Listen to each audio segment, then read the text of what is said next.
I want you to try something for me, right now. Wherever you are, unless you're driving, please keep your eyes on the road. But if you're safe, if you're sitting on your couch or at your desk, just for a second, close your eyes. Okay, I'm playing along. My eyes are closed. No, not just you. Everyone listening, close them. Take a breath. Now, I want you to answer a question for me, and I want you to really think about it. Is the room you are sitting in still there? I mean, my intuition says yes, obviously. Right. My desk is right here under my elbows. The microphone is right in front of my face. I can feel the chair against my back. The walls are holding up the ceiling. It feels pretty solid. Intuition says yes. Common sense screams yes. But physics, specifically quantum physics, It says maybe not. it says that until you open your eyes and force those photons to hit your retina, that room might just be a swirling soup of infinite possibilities. It's not a room. It's a probability wave. And here we go. We are starting right at the edge of the cliff today. We have to. Because I've been reading through this massive stack of research you sent over, the papers on the Global Consciousness Project, the deep dives into Jungian psychology, and yeah, the archives on the veil from the Destiny lore, which serves as our philosophical framework today. And I'm telling you, I have this creeping feeling that reality is not solid. It's not fixed. It was waiting for us to look at it. You are touching on one of the most unnerving, controversial, and frankly mind-bending concepts in the history of science. It's called the von Neumann-Wigner hypothesis. The idea that consciousness isn't just watching the universe, but actually creating it. Essentially, yes. That we aren't just the audience, we're the directors. The hypothesis suggests that the physical world, the stuff we think is so permanent, the atoms, the stars, the coffee cup on your desk, it remains in a state of superposition, a swirling soup of probability, until a conscious mind observes it. So consciousness is the engine. Exactly. It's the engine that collapses the waves of possibility into the particles of reality. Which triggers my absolute existential dread. Yeah, I can imagine. Because if that's true, we are carrying the weight of the entire universe on our backs. If we stop looking, does it all just dissolve? Is the moon there when I'm not looking at it? Einstein asked that, didn't he? He did. He asked it to Niels Bohr. He was visibly frustrated by it. But that is the core question, and that is where we get into the concept of the veil. Right. I'm actually really glad you brought up Destiny lore, because even though it's technically fiction, the way it describes this phenomenon is a perfect model for understanding the hard physics papers we're going to discuss. The description of the veil in the archives, it's described as an electromagnetic anomaly. The specific phrasing that stuck with me was, let me get it right, no mass, but a tangible surface area. That phrase kept me up last night. No mass, but a tangible surface area. Think about what that implies physically. It's a boundary. It's a screen. Right. It suggests that consciousness isn't a thing inside the universe, like a toaster or a planet or a neuron. It's the surface on which the universe is projected. It's the interface. It is the interface.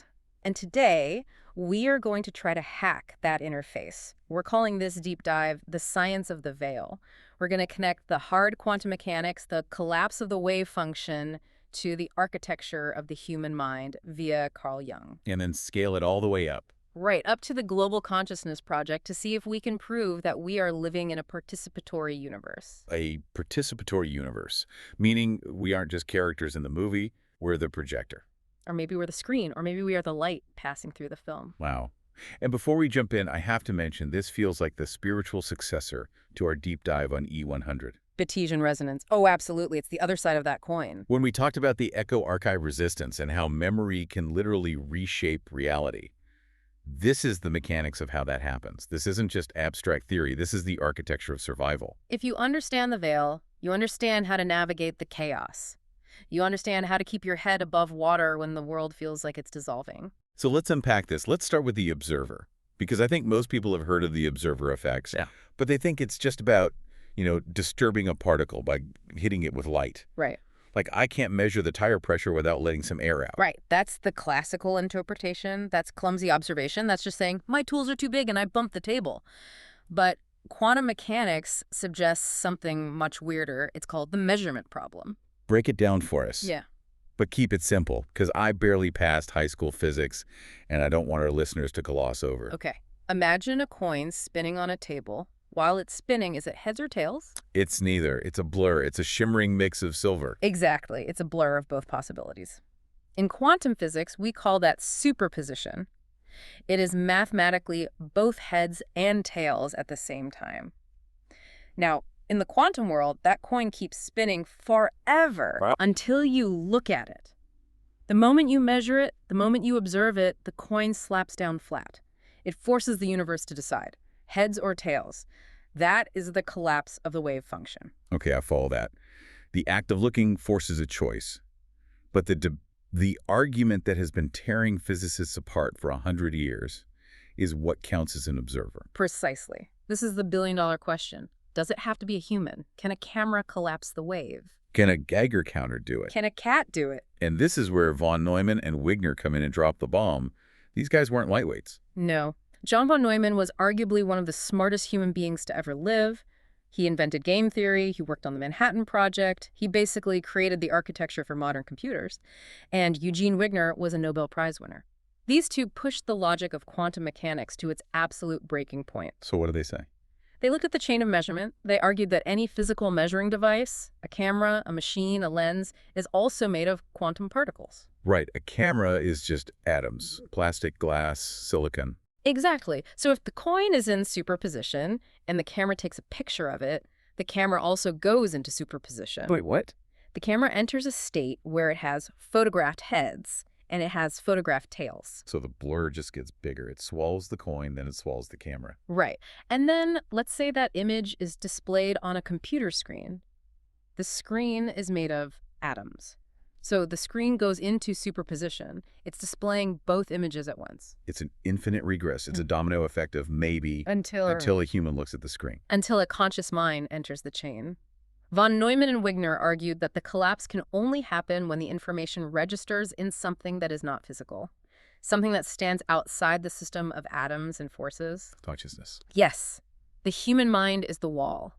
The human mind is the final shape that forces the universe to be real. It stops the infinite regress and says, this is what happened. It's terrifying. Yeah. It's solipsistic.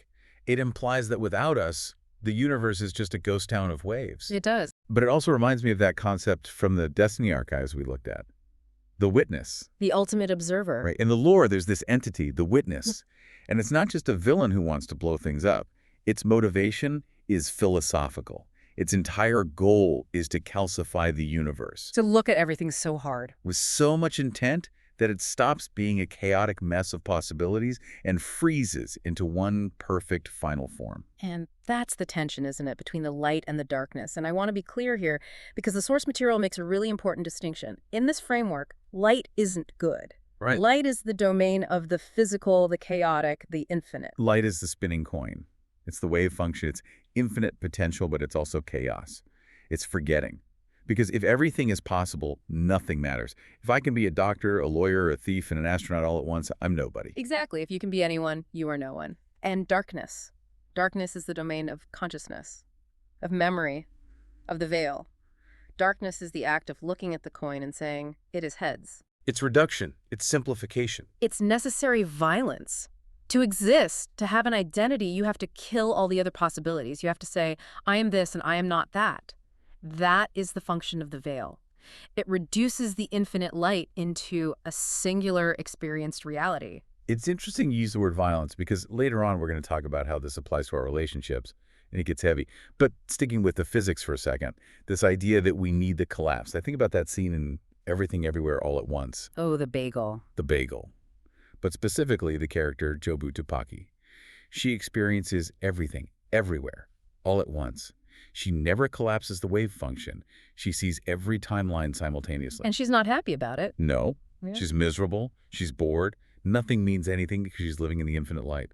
She says, if nothing matters, then all the pain and guilt you feel for making nothing of your life, it goes away. She's lost in the probability soup. She has no veil. She has no filter to say, this moment matters. She has no narrative. So, in a way, the anxiety we feel, that existential dread of, did I make the right choice? Or who am I? That's just us feeling the weight of the collapse. We want the collapse. We want to know who we are. We crave the definition. We crave the darkness in the philosophical sense. We need the memory of who we are to hold us together against the entropy of the universe. Without the collapse, we dissolve. Okay, so if your mind has the power to collapse a wave function, to force a particle to decide where it is. What happens when you scale that up? What happens when 8 billion minds focus on the same thing? Exactly. What happens to the field of reality then? This is where we get into the Global Consciousness Project. And I have to say, when I first started reading these papers, I was skeptical. Sure, most people are. I put on my "this is nonsense" hat. It sounds like pseudoscience. Global mind, psychic internet, all that. It does. It sounds like magic or confirmation bias. But then you look at the data, and the data is surprisingly stubborn. It holds up to statistical scrutiny. So walk us through the setup. What is the GCP actually measuring? Because they aren't measuring feelings, they're measuring numbers. Right. It started at Princeton University at the Pierre Lag Princeton Engineering Anomalies Research. They built a network of devices called random number generators, or RNGs. They call them EGs. EGs. What eggs? Electrogainingrams. It's a bit of a forced acronym implying a sort of electroencephalogram for Gaia, the Earth. Got it. But the machines themselves are simple. They do one thing. They spit out zeros and ones, totally random. It's electronic coin flipping.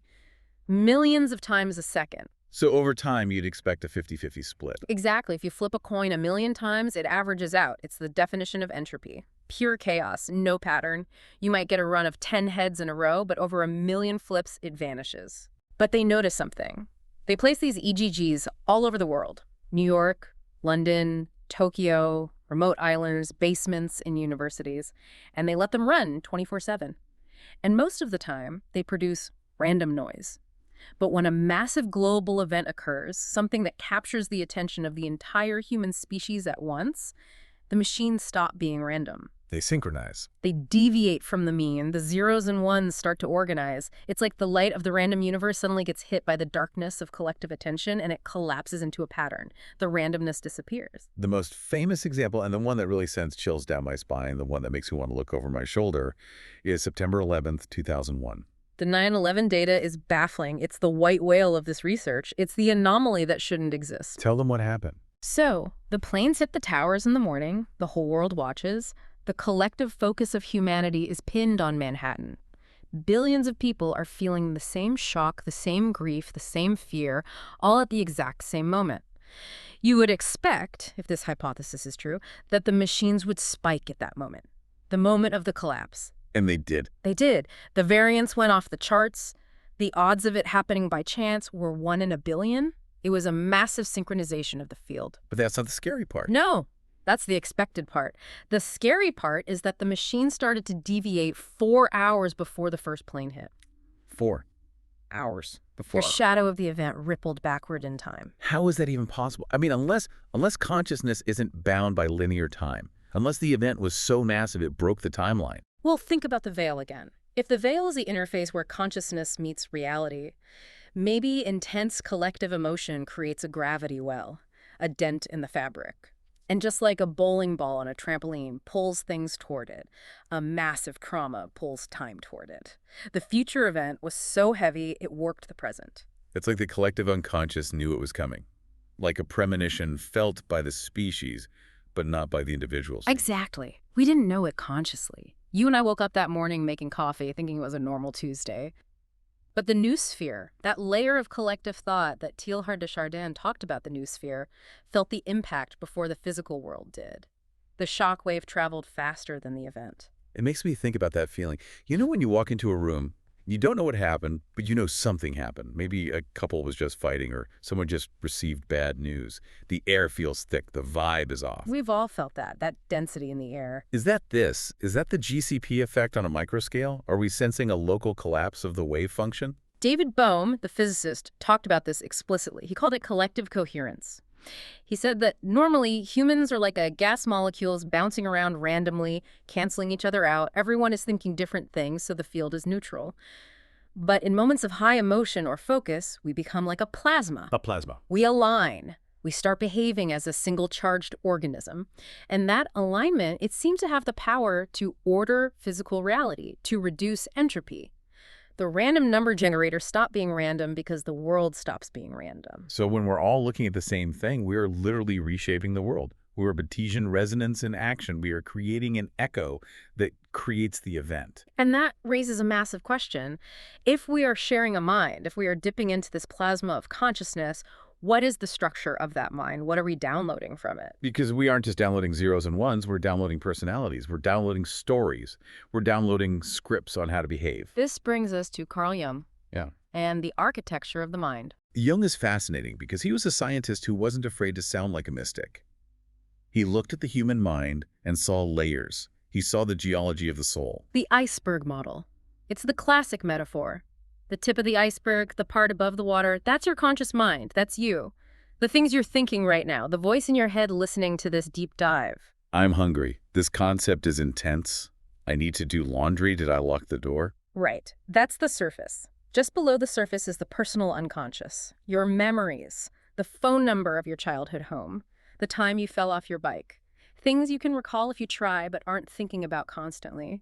But then you go deep into the dark water, the part of the iceberg that goes down miles. The collective unconscious. Jung argued that this part of the ocean doesn't belong to you. It belongs to the species. It's the shared operating system of humanity. It connects every human being who has ever lived. And inhabiting that deep water are the archetypes. The archetypes. These are like the source code characters, right? They are the scripts, the roles that have existed for thousands of years. The hero, the mother, the trickster, the shadow. Jung believed that we don't invent our personalities from scratch. We download these scripts and act them out. This connects directly to the classroom source material we reviewed.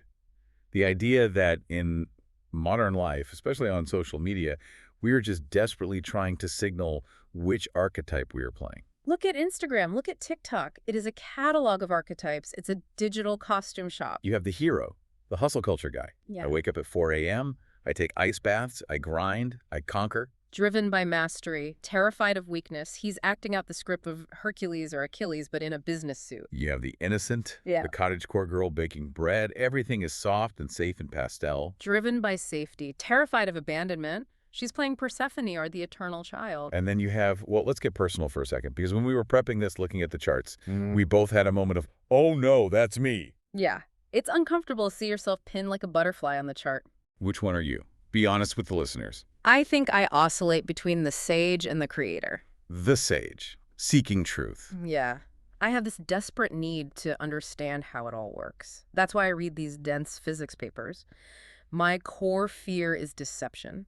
My fear is being the fool who doesn't know what's really going on. I need to know the mechanics of the veil. See, I'm the jester. I could see that. I am. It sounds fun, but it has a dark side. My fear is boredom. My fear is being boring. I use humor to deflect the heavy stuff. Even now, talking about quantum collapse, I'm trying to keep it entertaining because if I stop, I have to actually sit with the dread. And that's the trap, isn't it? Jung warned about this. He called it identification with the persona. And becoming the mask. Exactly. The persona is the mask you wear for the world. It's necessary. You need a social face. But if you forget that you are wearing a mask, if you think you are the hustle grinder or you are the funny host, you create a split. The shadow grows. Everything you repress, your fear, your laziness, your anger, your sadness, it doesn't go away. It goes into the shadow. And the more perfect your persona, the darker and denser your shadow becomes. And this leads to what the deep dive lore calls bipolar survival architecture. Right, the structural collapse of the self. You become two people, the perform self and the repressed self. And eventually, the tension snaps. The dam breaks. We see this with influencers all the time. The perfect mom who suddenly has a public meltdown. The stoic alpha male who gets caught in a scandalous affair. It's the wave function collapsing in the wrong way. It's the veil tearing, because they tried to make the veil into a concrete wall. They tried to freeze the wave function of their personality into one static shape. I am only this, but the psyche is a fluid system. It needs to flow. So we have the quantum observer collapsing reality. We have the collective mind collapsing probability into events like 9/11. And we have the archetypes collapsing our identity into roles. It seems like everything is about this tension between the infinite flow and the specific thing. Which brings us to the hardest science in our stack, the holographic principle. Because if we are just projecting these identities, maybe the universe itself is just a projection. This is the part that makes my brain hurt. The idea that we are flat. In a sense, yes. We might be 2D. You have to explain the black hole paradox. Yeah. Because this is where the holographic principle comes from. And it sounds insane until you explain the physics. Okay. So Stephen Hawking and Jacob Bekenstein had a massive problem. We know, based on quantum mechanics, that information cannot be destroyed. What does that mean, information? It means the quantum state of a particle. Spin, charge, position. If you burn a book, the book is gone, but the information is theoretically recoverable from the ash and smoke if you had a powerful enough computer to track every single particle and rewind the tape. A universe remembers what the book was. Information is conserved. Got it. But black holes eat everything. And for a long time, physicists thought that when something fell into a black hole, it was gone. Crushed to a singularity, information destroyed. Poof! And that breaks physics. It breaks everything. If information can be lost, then the past can be erased. History doesn't exist. It's a paradox. So how did they fix it? They realized that when an object falls into a black hole, the information about that object, its data, isn't lost inside. It gets plastered onto the surface, the event horizon. Like a sticker on a suitcase. A bit more like the label on a soup can. The soup is inside, but the description of the soup is on the surface. And this led to a startling realization. The amount of information a black hole can hold isn't determined by its volume, how much space is inside, but by its surface area, the skin. Okay, so the black hole is a shell of data. But then Leonard Susskind and Gerard Hoof took it a step further. They said, wait, if that's true for black holes, maybe that's true for the whole universe. That's jelly bean analogy. Right. Imagine a glass jar of jelly beans. You think the universe is the 3D jar filled with 3D candy. You think you are a jelly bean floating in the middle of the jar. But the math suggests that the universe might actually be the label on the outside of the jar. And we, the 3D jelly beans, are just a holographic projection of that 2D data. So we feel 3D, we see depth. I can reach out and touch the table. But we are actually 2D information being processed at the boundary of the cosmos. We are a hologram. We are light and information being projected from the edge of the universe. This connects to John Wheeler's It from Bit. It from Bit, a legend. Wheeler proposed that at the very bottom of reality, there are no particles, there are no fields, there are only binary choices, yes or no, 0 or 1. The universe is a computer. The universe is information processing. Every particle, every force, every emotion derives its existence from the answers to yes or no questions posed by the apparatus of the universe. And if the universe is a hologram, what is the brain? Because my brain feels like a sponge inside my skull. Ugh. Now we're getting to the holonomic brain theory. Carl Pribram and David Bohm, this is the synthesis of neuroscience and quantum physics. Pribram was the neurosurgeon who messed with rats. He was trying to find the enneagram, the specific spot in the brain where memory lives. Like this neuron holds the memory of the cheese, and this neuron holds the memory of the maze. Did he find it? No. He tried everything. He cut out huge chunks of the rat's brains, and no matter how much of the brain he removed, the rat still remembered how to run the maze. It might be a little clumsy, motor skills impaired, but the memory remained. You couldn't cut it out. Which implies memory isn't stored in a specific spot. It's distributed. Like a hologram.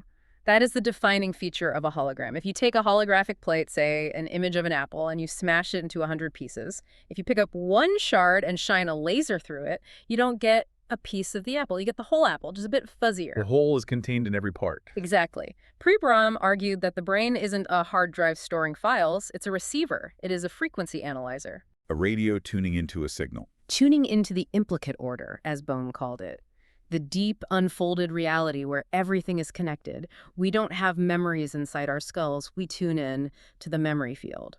The veil has no mass, but a tangible surface area. There it is. The veil is the boundary. It's the holographic plate. It's the surface where the frequency is read and projected into what we call reality. And our consciousness is the laser light shining through it, reconstructing the image. God, that's beautiful and terrifying. It explains why we feel connected, why the GCAT machines synchronize, because deep down in the implicate order, we aren't separate. We are all just different angles of the same hologram. We are all shards of the same plate. But, and here's the pivot, if we are all connected, if we're all one giant holographic soup, why does it feel so lonely? Yeah, that's the paradox, isn't it? Why do we hurt each other? Why is there so much conflict? If we're one, why do I feel like me and you feel like you and we fight? This brings us to section 5, the violence of the other. This is where we leave the physics lab and enter the realm of phenomenology. Merleau-Ponty, Jean-Paul Sartre, the study of experience. There's this example from Merleau-Ponty that really struck me, the keyhole. It felt so cinematic. It's the perfect illustration of the gaze. Paint the scene. Okay, imagine you are in a hallway, peering through a keyhole into a room. You are jealous, you're spying on a lover maybe, or listening to a conversation you shouldn't hear. In that moment, you are pure subject. You are the viewer. You are the witness. The world is just objects for you to consume. You have the power. You are the center of the universe. You are the invisible observer. You are God in that hallway. And then you hear footsteps behind you. Everything shifts. Instantly, the universe flips 180 degrees. Suddenly, you are not the viewer. You are the viewed. You are the object. You are the peeping Tom. You feel that flush of shame. You freeze. That freezing, that is the wave function collapsing. The person behind you has looked at you, and their gaze has collapsed your infinite complexity into a single dirty little roll. You are no longer you with all your hopes and dreams and reasons. You are just a spy. Merleau-Ponty calls this the violence of interpretation. It is violent because it robs you of your freedom. When someone looks at you and decides who you are, they are trapping you in a persona. They are stealing your world. We do this to each other constantly. He's a narcissist. She's a drama queen. They're lazy. He's a boomer. She's a millennial. We turn people into NPCs. We turn them into objects so we can navigate our reality easier. It's efficient, but it kills the human spirit. We deny them their light, their infinite potential, and force them into darkness, a fixed shape. The anonymous body. That was another term from the source. Yeah, we walk through life on autopilot. We are the customer buying coffee. The barista is the machine making coffee. We aren't two consciousnesses interacting. We are two roles bumping into each other. We are anonymous. Until intimacy. Intimacy is the danger zone. See, I always thought intimacy was about safety. But this research suggests intimacy is where the veil is thinnest, and therefore where the collapse is most violent. Because the stakes are higher. Think about a long-term relationship, a marriage. You think you know your partner, you know how they chew, you know their stories, you know their flaws, you know exactly how they will react to a traffic jam. You have a model of them in your head, you have a simulation of them running in your brain. You have a calcified wave function, and the moment they do something that doesn't fit that model, the moment they change or surprise you, what do? Do you celebrate it? Usually, no. You say you've changed. You say, why are you acting like this? You always do this. You always do this. That phrase is a weapon. It's an attempt to force them back into the box, to recollapse them into the version of them that makes you feel comfortable. You are demanding they be the statue, not the person. Dan, that hits close to home. It does. We all do it. We are terrified of the otherness of the people we love. We want them to be predictable. We want them to be darkness, memory, structure. We are afraid of their light, their potential to be someone we don't know, because if they change, we have to change. And this connects back to the destiny lore. This is exactly what the witness does. It is. The witness looks at a civilization and says, this is what you are. You are finished. It creates a final shape. It eliminates the chaos of growth. And the resistance, the deep dive, the guardians, us, our job is to keep the wave function open, to allow people to be complex, to allow them to surprise us. To resist the urge to simplify, to look at your partner or your friend or even your enemy and realize, I am only seeing a projection. The real them is infinite. The real them is a universe I cannot fully comprehend. That's really hard to do. It takes so much energy. It's the hardest thing to do. It requires constant active consciousness. It requires you to stop being the witness and start being a participant, to dance with them, not watch them. So, bringing this all together, we have the physics telling us we create reality. We have the psychology telling us we are downloading scripts. We have the sociology telling us we trap each other in roles. The big question, the one that keeps popping up on Reddit threads and in late-night dorm room talks is this a simulation? The simulation hypothesis. It's the modern version of Plato's cave. If it's all it from bit, if the universe is pixelated at the Planck length, which the sources mention, doesn't that mean we're just in a computer? There are physicists who argue exactly that. If reality is information, then reality is computable. If it's computable, it can be simulated.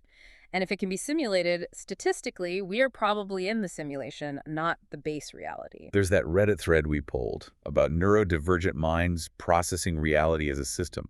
The feeling that you have to manually operate your avatar while everyone else is on autopilot. That's a profound insight. Maybe neurodivergence is just seeing the code, seeing the veil for what it is, a construct, while everyone else is just watching the movie. Maybe they see the pixels. But here's my debate with you on this. Does it matter? Ask the question. If this is a simulation, if I am a hologram, If my heartbreak is just a chemical reaction triggered by a line of code, if my love for my dog is just an algorithm, does that make it fake? This is the argument of qualia.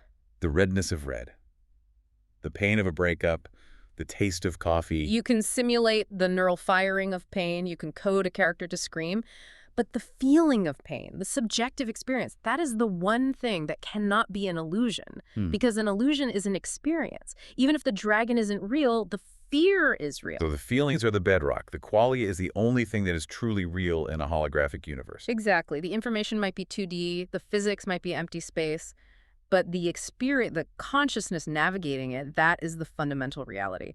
Descartes said, I think, therefore I am. Maybe it's I feel, therefore I am. Which brings us to the responsibility of the observer. This is the...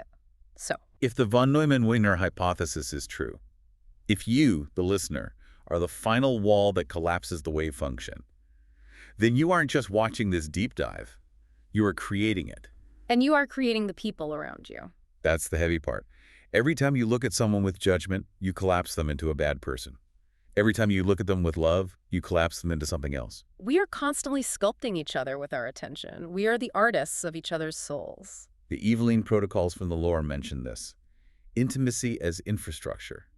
We build the world through our connection to others. If we stop connecting, the world dissolves. Or worse, it calcifies into a nightmare. A world of isolated, frozen statues. A world where everyone is trapped in a role they hate because no one loves them enough to see them differently. So the mission, if we choose to accept it, is to be better observers. To observe with compassion. To observe with curiosity. To allow the wave function to breathe. To let people be heads and tails. I think about Wheeler again, his famous drawing. The U-shape. The universe starts as a thin line, grows, expands, and then curves back on itself to look at its own beginning. An eye looking at the tail. The universe is a self-excited circuit. We are the universe asking itself a question. What am I? And we are the answer. That's a lot to carry on a Tuesday. It is, but it's better than the alternative. Better to be a participant than a victim of the script. True. Better to be the jester who knows he's wearing a mask than the king who thinks he's actually appointed by God. Exactly. So here's my final provocation for you listening, and this one might mess with you a little bit. Let's hear it. Tomorrow morning, when you wake up and you go to the bathroom, you stand in front of the sink, you look in the mirror. The ultimate observation. Who are you collapsing? Ooh. Do you see the infinite potential? Do you see the light, the chaos, the possibility that you could be anyone today? Or do you just see the mask? Do you just see the tired employee, the stressed student, the person who made a mistake yesterday? Do you reinforce the cage or do you open the door? Don't let the waveform collapse too early. Stay in the chaos a little longer. Let yourself be blurry. There is power in the blur. That's where the magic is. That's where the Batesian resonance happens. That's where the veil is thinnest. We'll leave you with that. Stare into the mirror, but don't blink. We'll see you on the other side of the veil. Safe travels.